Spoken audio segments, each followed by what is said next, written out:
Minha esposa está sempre jogando a ideia de divórcio na minha cara por qualquer motivo. Eu apenas concordei e fui embora. Estou atualmente ficando na casa de minha irmã.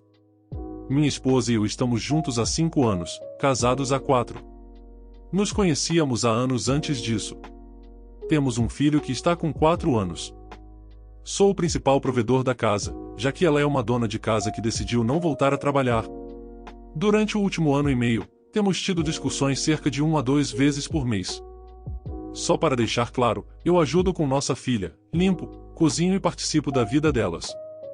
A primeira vez que ela disse que queria o divórcio foi quando tivemos uma discussão porque minha irmã ligou e perguntou se poderia ficar conosco por um tempo, já que estava tendo problemas de relacionamento, irônico. Eu disse que sim. Minha esposa não gostou disso. Eu apontei que a amiga dela ficou conosco alguns meses antes por 5 semanas e não fez nada em casa. Além disso, ela apenas estava lá. Sem discussão, sem nada. Ela era uma estranha para mim e minha filha. Minha irmã é uma pessoa maravilhosa e tem um ótimo relacionamento com nossa filha, e eu pensei que minha esposa também tinha. Ela acabou ficando conosco por 1 semana, ajudando nas tarefas domésticas, cozinhando, limpando e cuidando da nossa filha quando necessário. Eu pensei que ambos tínhamos nos perdoado e superado isso. As brigas geralmente começam por coisas pequenas e 90% delas não são iniciadas por mim. Eu sugeri terapia e aconselhamento, mas ela sempre dizia que não precisávamos disso. Bem, ontem à noite foi o limite. Ela começou uma briga dizendo que eu estava passando tempo demais no trabalho. E que se sentia abandonada e que eu não era um bom pai. Terminou seu desabafo dizendo que quer o divórcio. Levantei-me e disse a ela que o único motivo de eu trabalhar tanto é porque ela não consegue parar de gastar o nosso dinheiro em coisas que não precisamos ou usamos. Ela se recusou a conseguir um emprego ou voltar a estudar para ajudar mais. Eu sustento a família. Pela minha filha. Eu sempre estou presente em suas datas importantes, eventos, consultas médicas, qualquer coisa que ela precise. Ela se recusou a buscar ajuda por meio de terapia ou aconselhamento. Eu não quero mais isso. Pedirei ao meu advogado para enviar os papéis quando estiverem prontos. Peguei as coisas da minha filha e fui com ela para a casa da minha irmã. Já se passaram 2 dias e ela não para de ligar e mandar mensagens dizendo que está arrependida. Que não era isso que queria. Que quer ir para terapia e aconselhamento. Que precisa de mim. Que sente minha falta. Etc. Eu não sei o que fazer. Eu a amo. Ela é uma boa mãe. Mas eu não consigo mais continuar assim. Pessoas da internet, por favor, me ajudem. Sim, eu tenho um advogado. Para minha família e trabalho. Conheço-a desde a adolescência. A atualização. Olá a todos. Infelizmente, esta não é uma atualização cheia de sol e arco-íris. Postei alguns meses atrás sobre como minha esposa ameaçava pedir o divórcio frequentemente. E isso durou até eu decidir levar minha filha e ir embora. Eu precisava desabafar, então postei aqui, confira o perfil para o original.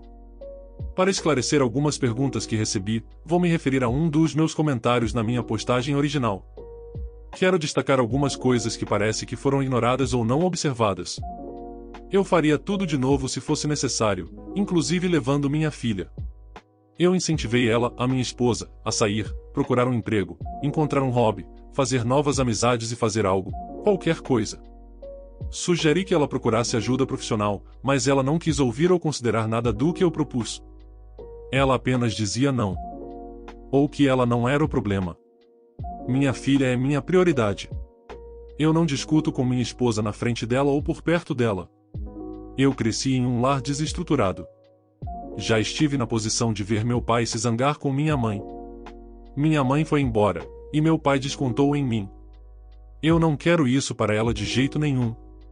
Não sei o que minha esposa pretendia fazer naquela noite. Você não pode forçar alguém a buscar ajuda.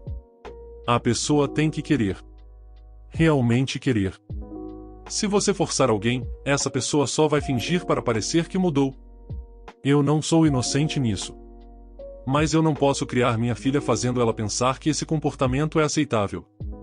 Ou que é assim que os relacionamentos deveriam ser. Eu decidi quando era jovem que nunca seria como meu pai. Ok. Então, depois que fiz minha publicação, tive muito no que pensar. Decidi que tinha que garantir que ela soubesse o quanto eu estava a sério. Sentamos e eu disse claramente que não podia mais fazer isso. As brigas e as ameaças de divórcio têm que acabar. Ela concordou e disse que não falaria mais nisso.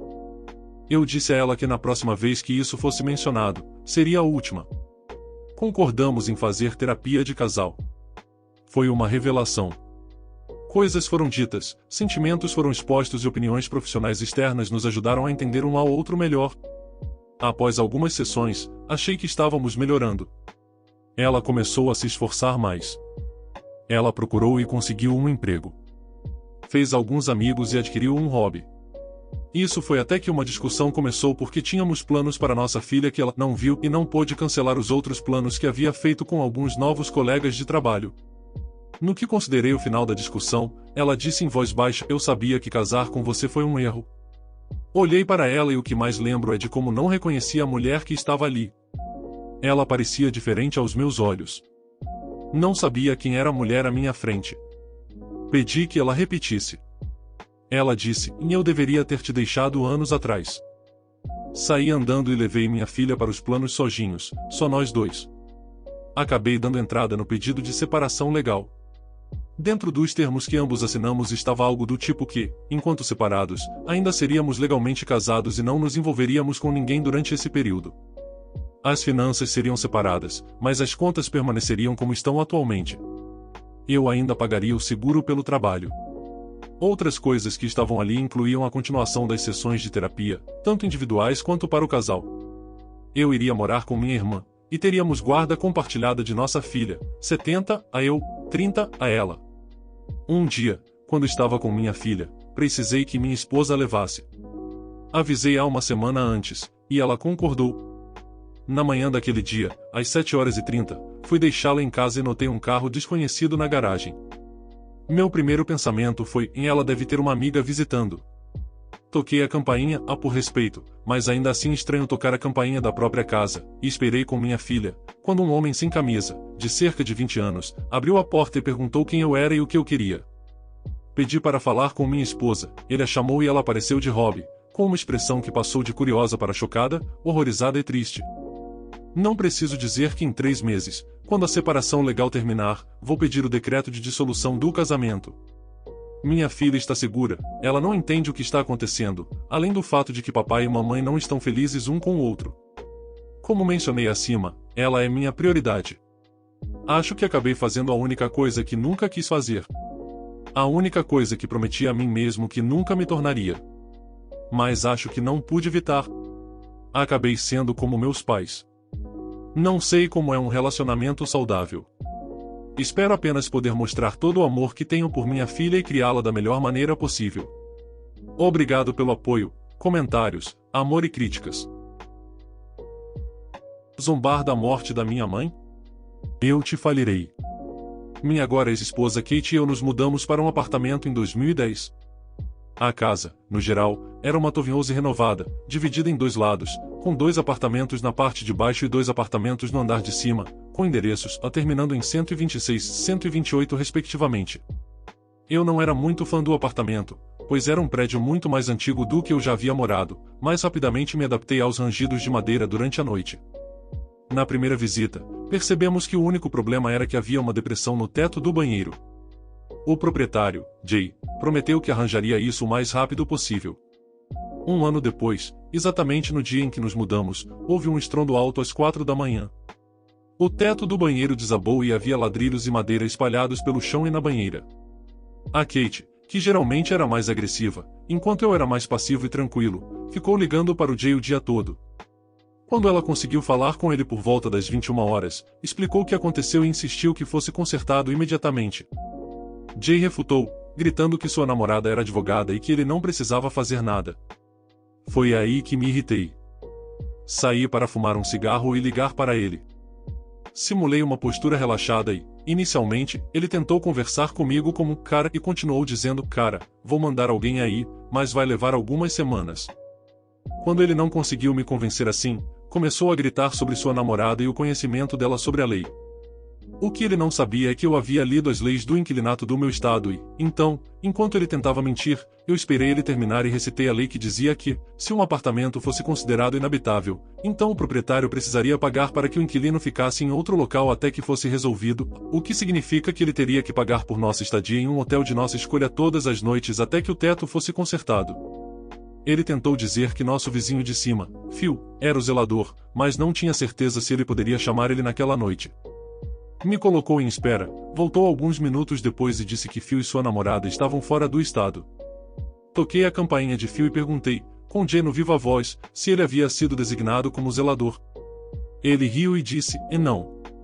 Decepcionado, Jay disse que mandaria pessoas no dia seguinte. Anteriormente, ele havia dito que estariam ocupados por pelo menos 3 semanas. Há mais nessa história, mas levou a 2 conclusões. Se você vai mentir, precisa haver consistência na sua mentira e certifique-se de que as pessoas para quem você mente não se comuniquem entre si. Foi aqui que começou uma rixa entre mim e minha Kate contra ele e sua mãe. Ela era a proprietária original e passou a casa para ele para que pudesse começar a lucrar com isso. Avançando para 1 ano depois, Jay parou de vir à casa e sua mãe começou a fazer as cobranças. Nessa época, minha ex e eu havíamos sido demitidos e estávamos recorrendo ao Serviço Social para Alimentação, Saúde e Seguro Habitacional. Fomos aprovados para os 3 em abril, mas não receberíamos o cheque até maio. Quando nosso cheque habitual não estava na caixa de correio do proprietário, ele imediatamente enviou uma intimação dizendo que nos levaria ao tribunal para despejo. No dia em que fomos ao tribunal, ele não tinha advogado e, diante do juiz, eis o resumo, ou melhor, um relato não verbatim, de como foi o caso. Juiz, a defesa tem meios de pagar dentro de 90 dias de não pagamento? Nós, sim, senhor. Entrega a documentação mostrando que ele será reembolsado pelos meses de abril e maio. Juiz, e não vejo problema. Eles não estão quebrando nenhuma lei. Por que estamos aqui? Jay, bem, senhor, eles têm nos intimidado. Juiz, e não me interessa, a menos que estejam quebrando uma lei. Esse caso está encerrado. É desnecessário dizer que Jay e sua mãe não ficaram felizes. Por volta dessa época, minha vida estava tumultuada. Minha mãe, que lutava contra o câncer de pulmão há 4 anos e meio, sucumbiu a ele em junho. Isso aconteceu mais ou menos na mesma época em que a mãe dele veio bater a porta, procurando o pagamento. Expliquei que deixaria o cheque na caixa de correio quando voltássemos da funerária e pedi que, por favor, respeitassem meu direito de luto. Ela começou a esfregar os dedos, fingindo tocar o menor violino do mundo. Nunca esquecerei o que ela disse em seguida, minha mãezinha morreu. Que pena de mim. Ela provavelmente merecia. Não me importo se toda a sua família estiver morta. Eu quero o meu dinheiro. Ela sorriu com ar de satisfação, orgulhosa do que acabará de dizer. Vi tudo vermelho e meu coração subiu à garganta. Peguei o cheque e o entreguei a ela, completamente chocado que alguém pudesse dizer algo tão detestável. Ela finalmente conseguiu pressionar um botão que muito poucas pessoas que conhecia ao longo da minha vida chegaram perto de pressionar. Entrei em modo de fúria, mas não da maneira que você esperaria. A vingança. Sempre nos disseram que, se um inspetor de saúde viesse, não deveríamos abrir a porta. Eu esperei até agosto, já que era o mês antes de o contrato de aluguel terminar e sabíamos que eles não iriam renová-lo. Caminhei até a prefeitura para solicitar uma inspeção de saúde na nossa propriedade. Foi marcada para alguns dias depois.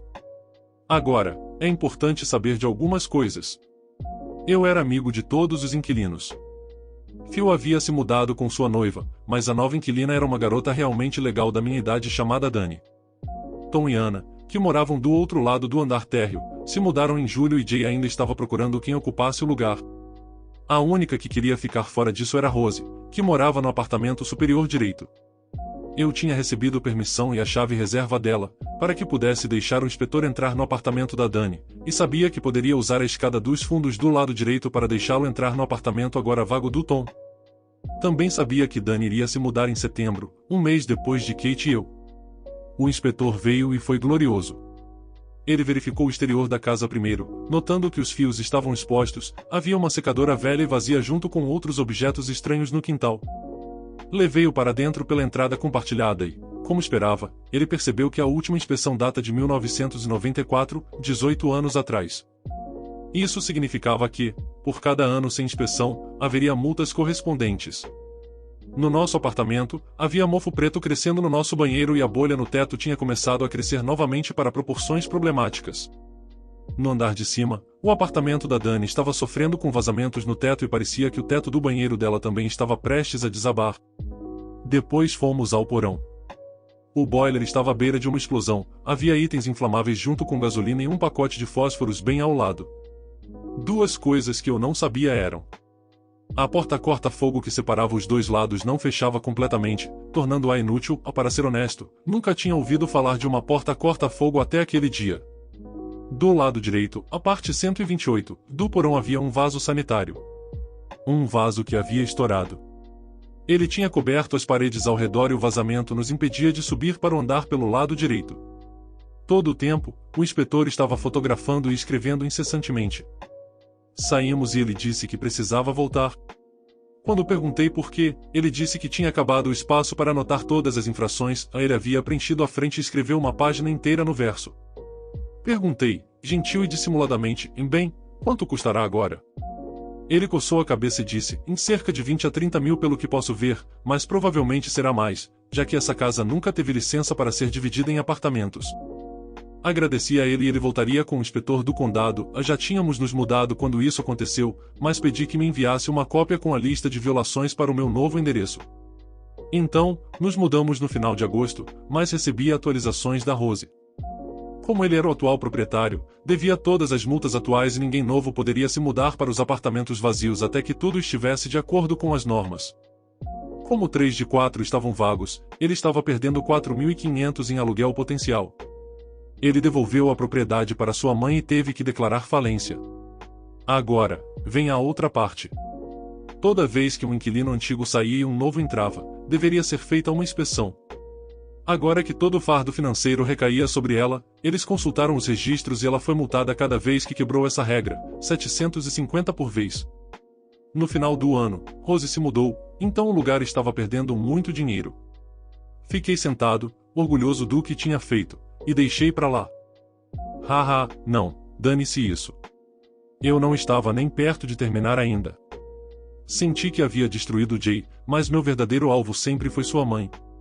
Descobri que ela tinha 8 propriedades em 3 cidades do meu condado.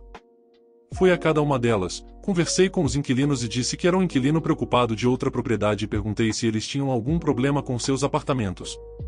Todas as pessoas que perguntei descreveram o apartamento em condições muito ruins e intoleráveis, e que a mãe era efetivamente uma senhoria de cortiços. Ela ignorava os problemas a menos que alguém recorresse a litígios, era ameaçada de que chamaria um inspetor, ou, na maioria das vezes, as pessoas se mudavam. Ela recusava o depósito e investia em reparos cosméticos para que o apartamento parecesse bem mobiliado. As pessoas raramente reagiam porque ela sabia que os ocupantes eram de minorias da classe baixa. Então, sendo a pessoa preocupada que era, fui ao inspetor das outras 2 cidades e pedi uma inspeção, na qual pelo menos um inquilino, se não mais, estaria esperando o inspetor quando ele chegasse. Descobriu-se que ela enfrentava praticamente as mesmas infrações em todos os apartamentos que possuía. Descobriu-se que ela realmente tinha 12 apartamentos, mas inicialmente só sabia dos que ficavam no meu condado. As propriedades restantes no condado vizinho receberam um misterioso aviso para realizar uma inspeção surpresa. Pelo que pude perceber, a mãe do Jay estava no negócio de ser proprietária por cerca de 35 a 40 anos. E isso desmoronou rapidamente. Desde que nos mudamos literalmente um quarteirão abaixo da nossa antiga casa, a 54, pude ver Jay perder sua principal fonte de renda e ter que declarar falência, mas também vi que sua mãe estava tentando desesperadamente encontrar um comprador para todos os apartamentos, para que ela pudesse pagar as multas. Soube 2 anos depois, a 2014, que ela também teve que pedir falência. Jay e sua mãe acamparam em frente ao nosso próximo apartamento durante 2 dias em outubro de 2013 antes dela pedir falência, suponho que para gritar comigo e com Kate. Então eu chamei a polícia e disse que havia pessoas estranhas paradas em uma área proibida para estacionamento e que elas continuavam olhando para o 2º andar. Uma viatura passou e pediu para eles irem embora. Sei que deveria ter usado os 2 meses que passei monitorando tudo para encontrar um novo emprego, mas essa foi a única vez que quis atingir uma pessoa onde mais doía, na carteira. Acho que consegui passar minha mensagem. Nada disso teria acontecido se você tivesse simplesmente consertado o teto antes que desabasse, Jay. Edição, fiz algumas edições para esclarecer, mas queria agradecer a todos vocês. Nunca esperei receber algo mais do que algumas centenas de curtidas em algo que postei. Sou especialmente grato àqueles que me deram prêmios, muito obrigado. Queria esclarecer algumas coisas que as pessoas têm comentado com frequência. Sempre me ensinaram a usar a inteligência em vez de confronto físico. O que ela me disse foi um golpe baixo e eu já estava em estado de choque por segurar a mão da minha mãe quando ela deu seu último suspiro, sendo pedido para escrever um elogio fúnebre e criar 2 murais de memórias. Eu já estava no piloto automático quando ela disse o que disse e a forma como reagi foi mais uma dissociação do que qualquer outra coisa. Se fosse depois da cerimônia, talvez eu tivesse a socado até que ela não conseguisse mais se levantar, e então continuaria a espancá-la até que alguém me tirasse de cima dela. Ela me lembrava muito a professora Umbridge de Harry Potter, tanto nas maneirismos quanto na atitude. Por que não saí de casa quando eles acamparam na frente do meu novo endereço? Por 2 razões. A primeira é que o impacto total da minha vingança ainda não tinha se concretizado e, em segundo lugar, porque esperava que o policial desse a ela uma multa. Se ele desse, seria um pouco menos de dinheiro que ela teria e ela saberia que eu fui o responsável. Eles sabiam que fui eu? Sim, sabiam. Liguei para Jay para pedir o depósito de volta após os 90 dias. Você precisa dar ao locador 90 dias para pagar você. Eu sabia que ele não iria devolver. Quando saímos, fiz fotos de todos os ângulos de cada cômodo. Também tinha um amigo, Justin, que fez o mesmo com a câmera dele. Como um bom inquilino, também pedi ao inspetor para tirar fotos para mostrar que não causamos danos significativos. Quando Jay me disse que tínhamos estragado as paredes e que a madeira estava empenada, respondi com: não foi isso que o inspetor que chamei disse. Ele imediatamente desligou e me bloqueou. Perdi o depósito, mas ainda assim valeu a pena. Em uma nota não relacionada e muito mais mesquinha, antes de me mudar, eu ia para o gramado da frente onde ele havia colocado uma placa anunciando um apartamento disponível, a de Tom e Ana, e anotava o número dele. Todas as noites, eu usava um marcador para mudar os 2 últimos números. A modificação era perceptível se você passasse a pé durante o dia, mas como eu usava o mesmo marcador e cor, se você passasse de carro, realmente não perceberia. A cada poucos dias, a placa era substituída e, na manhã seguinte, o número modificado estava de volta. Mesmo depois de termos ido embora, Jay ainda não levava a sério toda a questão de não pode alugar até que o prédio esteja de acordo com as normas e continuava colocando as placas. Como eu ainda estava em modo de vingança e morava no mesmo quarteirão, comecei a não só mudar o número, mas também a imprimir placas que diziam: você não vai querer morar aqui. Acredite em mim. Atenciosamente, seu amigável vizinho inquilino. Isso durou até que ele retirou a placa definitivamente, por volta de novembro? Sei que é tarde no jogo, mas se você se encontrar sob essas condições, pesquise as leis de inquilinato do seu estado e use a lei a seu favor. Mesmo que apenas os incomode, já é um passo na direção certa. É ainda melhor se você puder encontrar outros inquilinos que estejam enfrentando problemas semelhantes. Muitas vezes, os proprietários de cortiços se safam porque acreditam que as pessoas ignoram seus direitos. Foi o que aconteceu comigo no início, mas tirei um tempo para pesquisar e estudar a lei.